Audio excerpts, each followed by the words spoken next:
Boa noite a todos. Hoje, terça-feira, dia 9 de julho de 2024, nós estamos recebendo a companheira Rosana Zolini, do Centro Espírita Trabalhadores de Jesus, em Cabo Frio, no estado do Rio de Janeiro. E Rosana irá trazer o tema A Parábola dos Talentos. Seja muito bem-vinda e vamos passar a palavra agora para Marisol, que vai fazer a abertura do nosso encontro da noite.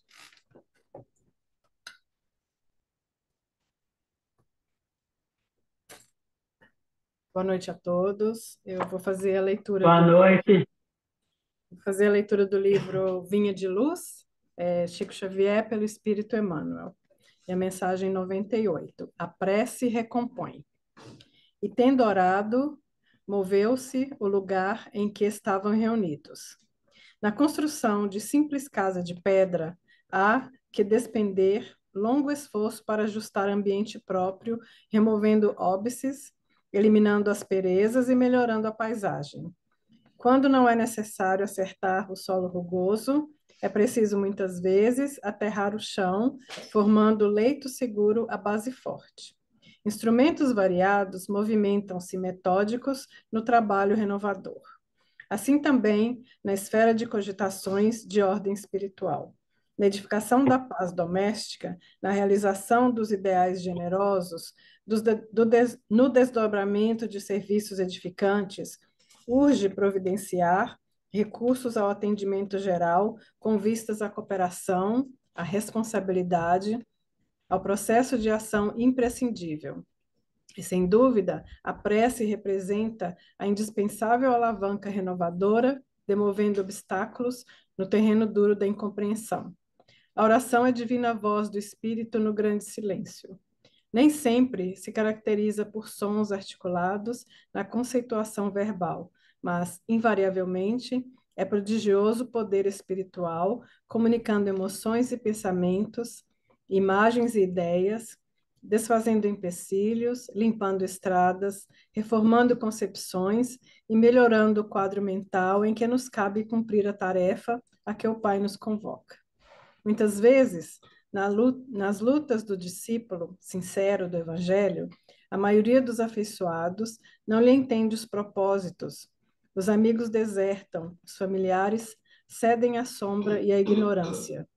Entretanto, basta que ele se refugie no santuário da própria vida, emitindo as energias benéficas do amor e da compreensão, para que se mova na direção de mais alto o lugar em que se demora com os seus.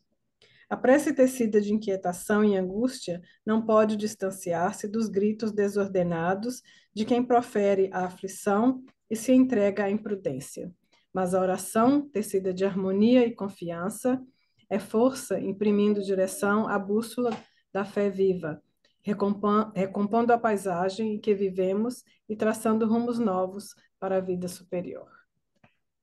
Vamos então, nesse momento, fechando os nossos olhos, respirando fundo, aproveitando esse momento que estamos aqui, abrindo os nossos corações para receber todas as energias de paz e de amor que os nossos irmãos espirituais prepararam para nos receber. E assim, nesse clima de muita paz e de muita harmonia, vamos ouvindo as palavras dessa noite, que elas possam tocar os nossos corações, que possam nos fortalecer para prosseguirmos a nossa jornada junto com o nosso Mestre Jesus. Que assim seja, graças a Deus. Com você, Rosana. Então, boa noite aos internautas, aos nossos irmãos encarnados e desencarnados. Agradecemos profundamente a Deus, nosso Pai, por essa oportunidade de estar usando a nossa fala para falar do Evangelho de Jesus. Agradecemos também a direção dessa instituição pelo convite amoroso. A parábola dos talentos está relatada em Mateus, capítulo 25, versículos de 14 a 30. E no Evangelho segundo o Espiritismo está no capítulo 16, item 6. Essa parábola fala de um senhor que ia fazer uma viagem longa. Daí ele chamou 3 dos seus servidores para lhe entregar alguns talentos.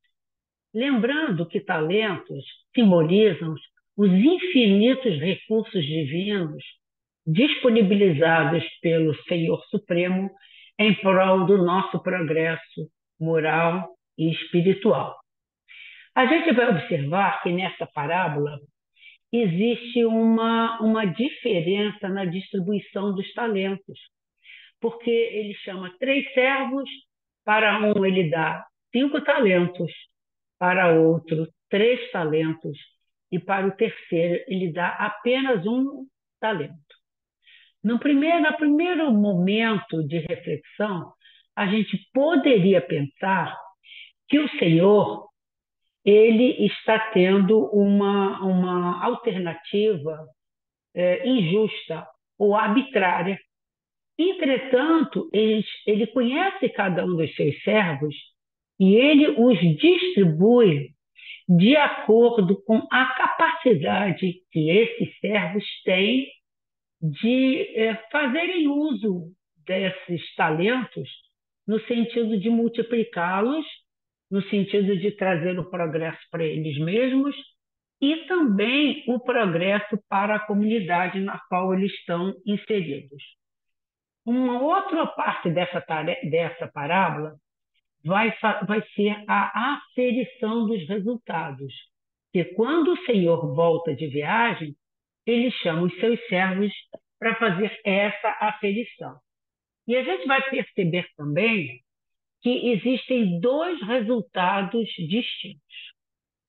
O espírito irmão X, no livro Luz Acima, ele destrincha para a gente de uma maneira bem assim, racional e compreensível esta parábola.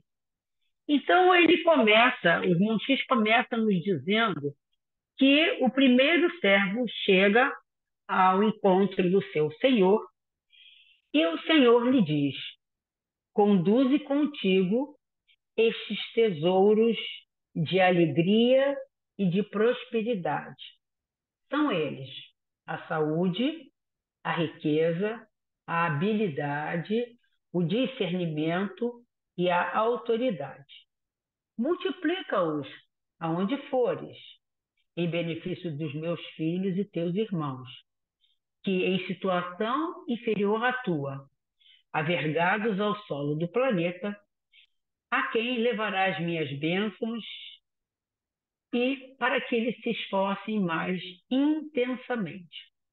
Então, esses 5 talentos são o dinheiro, o poder, o conforto, a habilidade e o prestígio. Esse servidor que recebeu 5 talentos é aquele que tem uma tarefa mais abrangente, e uma tarefa que envolve muitas vezes toda uma sociedade, envolve muitas vezes uma grande comunidade. Então, os seus exemplos, seu direcionamento, a sua sabedoria vai deixar sementes muito positivas nesse grupo no qual ele estará inserido, no sentido de que essa comunidade, graças aos seus exemplos, avance de uma maneira mais positiva. Quando chega o segundo servo, ele passou 2 talentos, e a gente deve observar que esse segundo servo ele tem uma tarefa mais restrita, talvez na própria família, talvez entre seus irmãos de uma pequena comunidade. E os 2 talentos são a inteligência e o poder ou a autoridade. E o Senhor diz para ele: transporta contigo estas 2 preciosidades que se destinam ao esclarecimento e auxílio do mundo a que te diriges, ou seja, daquela pequena comunidade aonde ele estará futuramente inserido. São ambas, a inteligência e o poder, muito respeitáveis às minhas construções eternas. Daí chega o terceiro servidor. Esse terceiro servidor é um espírito de menores condições de entendimento, de menores condições de progresso moral, intelectual. Talvez esse servidor, ao longo da sua trajetória, não serviu nem a ele mesmo, não aproveitou as oportunidades que ele recebeu no sentido de crescer, de progredir, de evoluir. E é por isso que o Senhor dá a ele um dom ou um talento que, no primeiro momento, a gente fica pensando que seria uma injustiça, seria uma maldade do Senhor, seria talvez uma vingança do Senhor, considerando que esse servo não tinha melhores condições tanto quanto os outros. Então, esse Senhor diz o seguinte: aposta-te desta lâmpada sublime e segue. É a dor. E a gente fica pensando, a dor? Como assim? Como a dor pode ser uma lâmpada sublime? E ele continua, o Senhor. A dor é o dom celeste da iluminação espiritual. Acende-a em teu campo de trabalho em favor de ti mesmo e dos semelhantes. Seus raios abrem acesso aos tabernáculos divinos. Então, essa passagem nos convida a entender a dor sob um outro prisma. Porque mesmo nós espíritas, quando recebemos a dor ou quando vivenciamos a dor na pessoa de um ente querido, de um amor nosso, até nós espíritas falamos: que mal eu fiz a Deus, eu devo ter tacado pedra na cruz. Ou então a gente diz: isso é meu karma. Ou por outras vezes a gente diz: eu estou na expiação. Como se a dor fosse uma coisa pesada, fosse uma coisa que a gente acha que não merece. Por que essa dor bateu na minha porta? A dor bate na nossa porta para nos acordar. Deus, na sua misericórdia e justiça, ele sempre nos envia diversas possibilidades para o nosso despertamento. Mas nós, espíritos ainda bastante inferiorizados, como esse servo, a gente não aproveita as oportunidades. Daí, o único recurso que vai nos fazer acordar de vez é a dor. Então, nesse sentido, a dor deve ser vista como uma amiga. Em vez da gente perguntar por que eu estou passando por esta dor, a gente devia perguntar: para que eu estou passando por esta dor? A dor pode se tornar a nossa amiga, porque ela traz uma mensagem para a gente. Que mensagem é essa que ela quer trazer? A mensagem de que a gente tem que acordar para uma outra realidade, que até então nós vivíamos adormecidos, talvez envolvidos demais com as coisas do mundo, sem nos tocarmos, sem pensarmos que somos espíritos imortais e o nosso propósito aqui na Terra, em corpos materiais, é de evoluir, não é apenas de curtir. Eu costumo dizer que a Terra não é uma Disneylândia. Não é que a gente não possa sentir prazer. Não é que a gente não possa ter alegrias. A gente pode e deve. Mas o objetivo principal da nossa estada aqui no corpo material é a evolução. Então, parece que esse nosso irmão ele esteve desatento durante um certo tempo. E aí Deus, por misericórdia, envia a dor para ele. E ele diz logo de início que a dor é uma lâmpada sublime, ou seja, a dor vai mostrar para ele aonde ele falhou. A dor vai mostrar para ele o que ele deixou de cumprir. A dor vai mostrar para ele os caminhos que ele cruzou, que ele traçou e que eram sem importância, visando a sua eternidade espiritual. E aí, então, os 3 colaboradores se foram, ele também se foi, e passado algum tempo, os mensageiros, os servos, voltaram ao próprio lar, quer dizer, o lar paterno. Então, voltar ao lar paterno é voltar à pátria espiritual. A nossa verdadeira pátria é a espiritual. Isso aqui é um estágio probatório. A gente vai voltar à nossa verdadeira pátria, porque é de lá que nós saímos e é para lá que nós voltaremos. Então, o soberano esperava-os no pórtico, esperançoso e feliz, porque ele conhecia cada um dos seus servos. Ele sabia do potencial de cada um deles. E aí, findas as saudações usuais, o primeiro enviado adiantou-se e entregou 10 talentos. Lembrando que ele havia recebido 5 e ele multiplicou os talentos. E ele, então, diz para o mestre: Senhor, eis as tuas dádivas multiplicadas. Deste-me 5 e eu as restituo em dobro. Respeitando a saúde, porque era um dos talentos, eu adquiri o tempo. Isso, quando a gente cuida da saúde, a gente ganha mais tempo no corpo material. Muitos de nós chegamos no mundo espiritual de volta como suicidas indiretos, porque não zelamos pela nossa saúde e o nosso fluido vital vai se desgastando. Espalhando a riqueza, aliciei a gratidão, ou seja, ele não usou a riqueza egoisticamente. Provavelmente, ele usou a riqueza para constituir e criar obras de benemerência. E assim, os beneficiados por essas obras tornaram-se gratos a ele. Usando a habilidade, eu recebi a estima.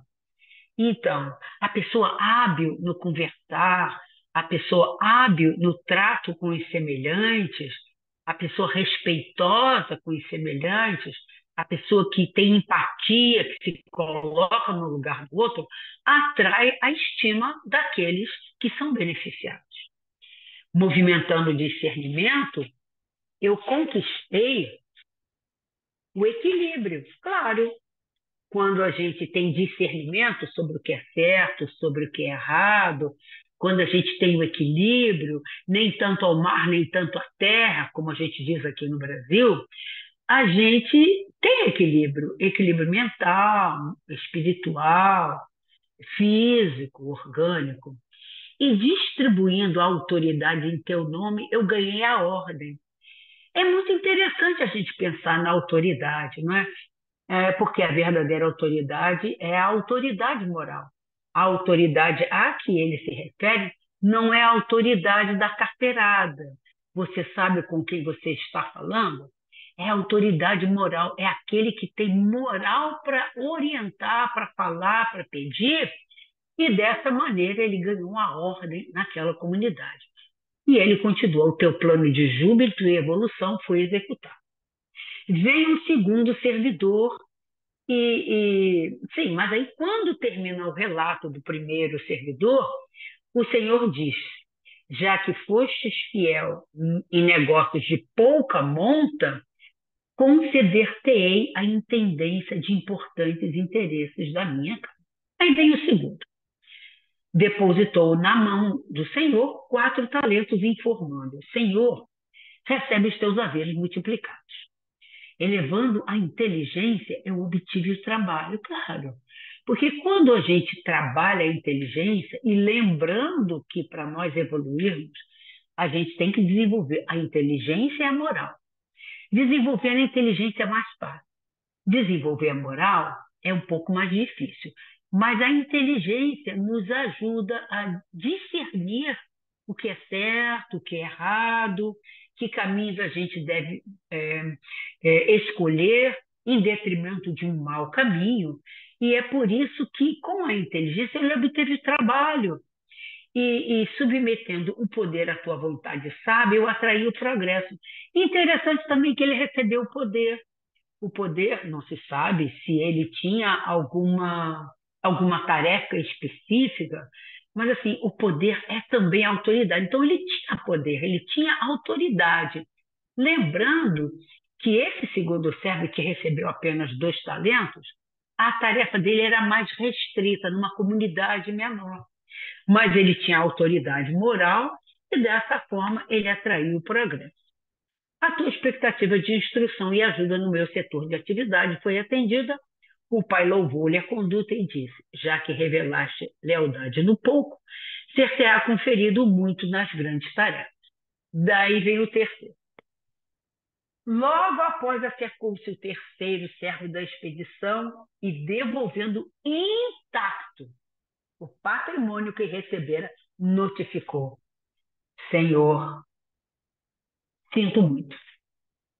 Eu sei que és austero e exigente, que colhes o que não semeias e que ordenas por toda parte, experimentando enorme dificuldade para aguentar a carga que me puseste no ombro e temendo-te o juízo, escondi-a na terra e reponho-a agora em tuas mãos. Senhor, recolhe de volta a indesejável herança que me destes. Esta dádiva é um fardo muito difícil de carregar. Constituiu-se-me desagradável recordação por onde passei. Estorvou-me os desejos e de modo algum eu desejaria possuí-la novamente. É impossível obter lucros e vantagens com semelhante obstáculo. Retoma, pois, o teu estranho e insuportável depósito. Então, a gente observa aqui 2 características muito importantes nesse segundo século. A primeira característica é que ele se coloca na posição de vítima. Ele é o coitadinho da história. Ele é aquele que foi injustiçado por Deus. Ele é aquele sobre o qual Deus pousou a mão. Ele é aquele sobre o qual Deus está, assim, tipo se vingando, né? Esse servo também, ele é cheio de mimimi. A gente usa muito essa expressão no Brasil. Cheio de mimimi. Reclama muito, reclama muito. E, sobretudo, ele era um covarde. Um covarde. Porque se Deus, né? O Senhor é Deus, se havia dito para ele que isso seria uma lâmpada luminosa que iria iluminar não só os caminhos dele, mas serviria também de exemplo para aqueles que vissem ele carregar aquela carga, aquele talento, aquela dificuldade, com uma certa aceitação. E aí me fez lembrar uma história que eu ouvi há algum tempo atrás, que Chico Xavier estava com um grupo de pessoas numa determinada cidade, numa determinada avenida dessa cidade, e de repente Chico Xavier atravessa a rua e vai começar a conversar com um morador em situação de rua. E fica lá um tempão, né, levando aquele papo, sabe que mineiro gosta de conversar, né? E conversa daqui, conversa dali, e abraça o morador em situação de rua, despede-se dele e volta para o grupo que o estava esperando, curioso do lado de lá, querendo saber, Chico, e aí, Chico? Nossa, deve ser muito difícil ser morador em situação de rua. Coitado. Ah, mas também é a lei de Deus, não é? É a lei de causa e efeito, semeadura e colheita. E será que ele fez na outra vida para ele estar passando por essa situação? E os comentários iam assim, cada um comentava de um jeito. Daí Chico Xavier falou assim: não, eu atravessei a rua para falar com o nosso irmão porque me chamou muita atenção a enorme luz que ele emitia. Ele tinha uma aura tão luminosa que eu fui ter com ele para entender. E aí a gente, então, coloca essa pessoa, né, esse morador em situação de rua, como se ele fosse o terceiro servo. Ele também recebeu a dor, mas ele transformou essa dádiva de Deus numa lanterna que iluminou o caminho dele e provavelmente iluminou a todos aqueles que viviam na mesma situação que ele, porque moradores em situação de rua costumam viver no meio de outros moradores, até para se apoiarem, até para se defenderem, até para se preservarem. Então, talvez a sua resignação à vontade do Senhor talvez tenha influenciado positivamente aqueles outros que viviam naquela mesma situação. Daí o Senhor contemplou muito triste e falou enérgico: servo mau e infiel, como poderias multiplicar a minha bênção se nem ao menos te deste ao trabalho de examiná-la? Ou seja, ele rejeitou de cara. Ele não examinou, ele não ponderou, ele não perguntou o que a dor trazia como mensagem. E aí ele continua, o Senhor continua: como iluminar o caminho se mantivesse a lâmpada apagada? Tua ociosidade transformou algumas gramas de serviço benéfico em várias toneladas de angústia. Ou seja, ele criou para ele mesmo muitas toneladas de angústia. Que toneladas essas de angústias que vão perdurar por um tempo muito longo, quiçá. Criaste fantasmas que nunca existiram. Ou seja, vitimismo. Ele criou esses fantasmas. Ele era o coitadinho, ele era a vítima, ele era o desamparado. Deus não olhou para ele, Deus pesou a mão sobre ele. Multiplicaste as preocupações e receios que te levaram a gritar e espernear como simples tolo. Aí a criança birrenta, não é? E, por fim, atiraste-me o tesouro ao pântano do desespero, porque ele disse que aquilo era impossível de suportar. Num dado momento, ele chutou o balde, como a gente diz aqui, e entrou num absoluto desespero, absoluta revolta. E vens comentar o temor e o zelo que a minha presença te infunde? Ora, meu amigo, foste tão somente preguiçoso e insensato. A dor era a tua única oportunidade sagrada de iluminação, para que a tua própria claridade, ou seja, de aceitação da dor, amparasse os companheiros com a mesma luta regenerativa. Repeliste o dom que eu te confiei. Volta, portanto, à sombra e à própria desesperação que abraçaste. Ou seja, desencarnar é só atravessar a porta. Eu costumo dizer isso para meus pacientes, para aqueles que me ouvem. Então, essa desesperação que ele alimentou enquanto estava encarnado continuará no plano espiritual, porque a morte não é um passe de mágica. Então, aquela mesma carga de desesperação, de angústia que ele construiu para ele mesmo, continuaria no plano espiritual. E aí o servo que se perdera pela imprevidência, pela inconformação, pela fraqueza moral, pela covardia moral, entendeu o sublime valor da lâmpada do sofrimento quando se viu sozinho e desamparado nas trevas exteriores. Na verdade, esse servo ele queria justificar o seu insucesso ao medo que ele tinha do julgamento do Senhor. Mas, na verdade, ele apenas se considerava um coitadinho, pobre de recursos, alegando medo da ação, sem disposição para ir à luta.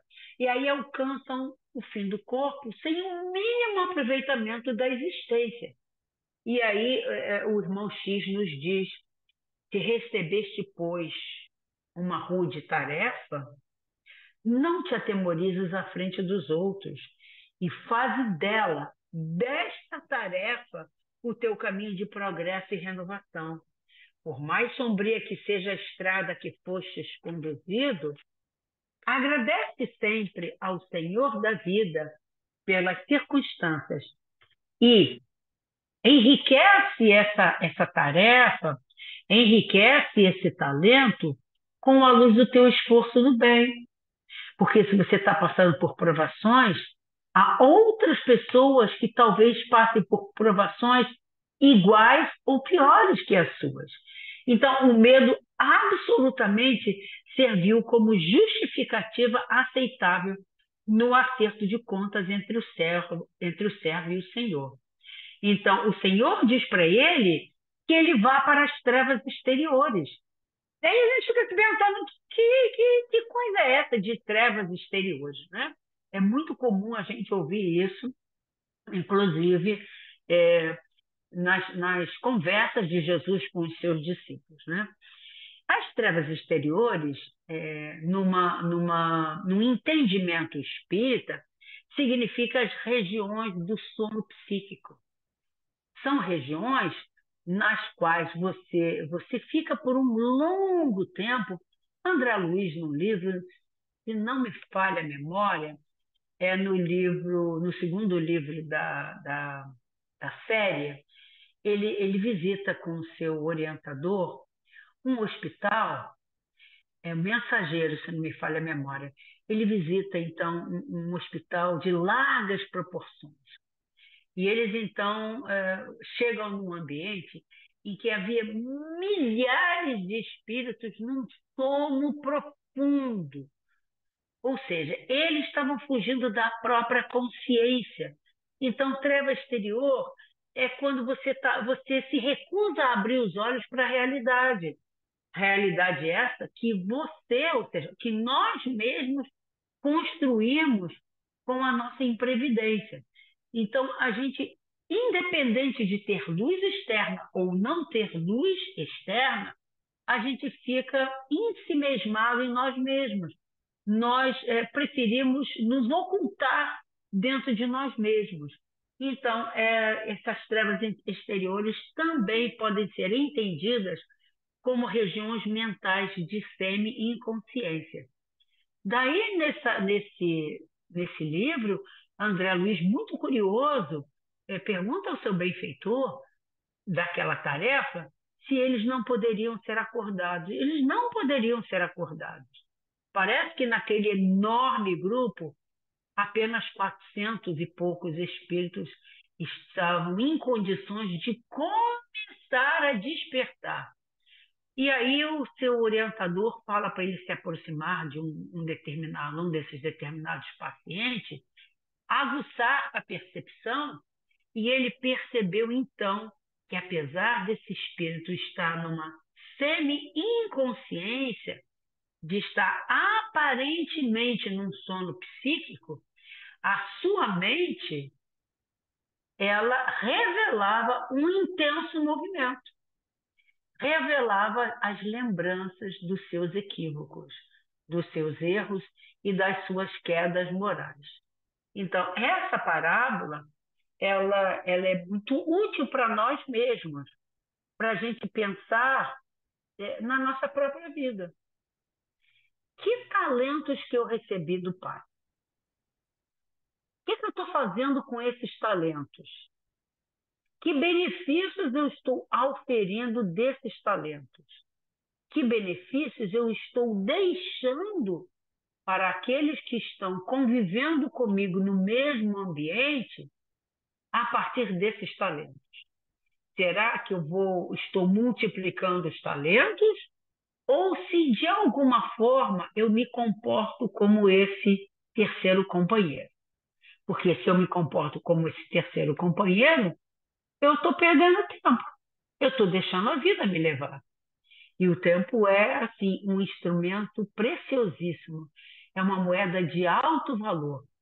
que a gente então possa aproveitar esse tempo que a gente tem ainda encarnados e que possamos fazer o melhor uso dos nossos talentos para que quando nós voltemos ao mundo espiritual, na aferição de valores, o nosso benfeitor possa dizer para a gente: bom servo, boa serva, cumpristes mais ou menos aquilo que lhe foi confiado.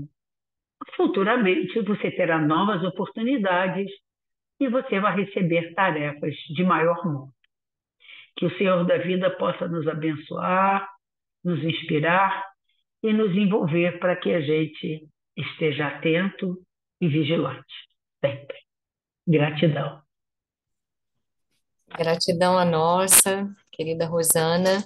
Você pode fazer a oração final? Sim. Então, Senhor, a gente não tem nada para pedir. A gente também não tem nada para reclamar. Nós estamos treinando só agradecimento. Agradecimento por nos ter criado algum dia, simples ignorantes. Agradecer porque ao longo dos milênios nós temos evoluído um pouco. É claro, sempre sob o auspício das tuas bênçãos e da tua misericórdia. Agradecemos em especial esta encarnação, Senhor, porque nesta encarnação nós tivemos contato com a doutrina espírita, que é o Evangelho Redivivo, que explica para nós com uma clareza tão cristalina o Evangelho de Jesus e nos mostra em espírito e em verdade que ele é o único e verdadeiro caminho que vai nos levar até o Senhor. Muita gratidão, então, por estarmos nesta noite reunidos a tantos corações amigos, meditando sobre esta parábola. Despeça-nos, Senhor, neste clima de paz, de entendimento e de boa vontade. Graças a Deus.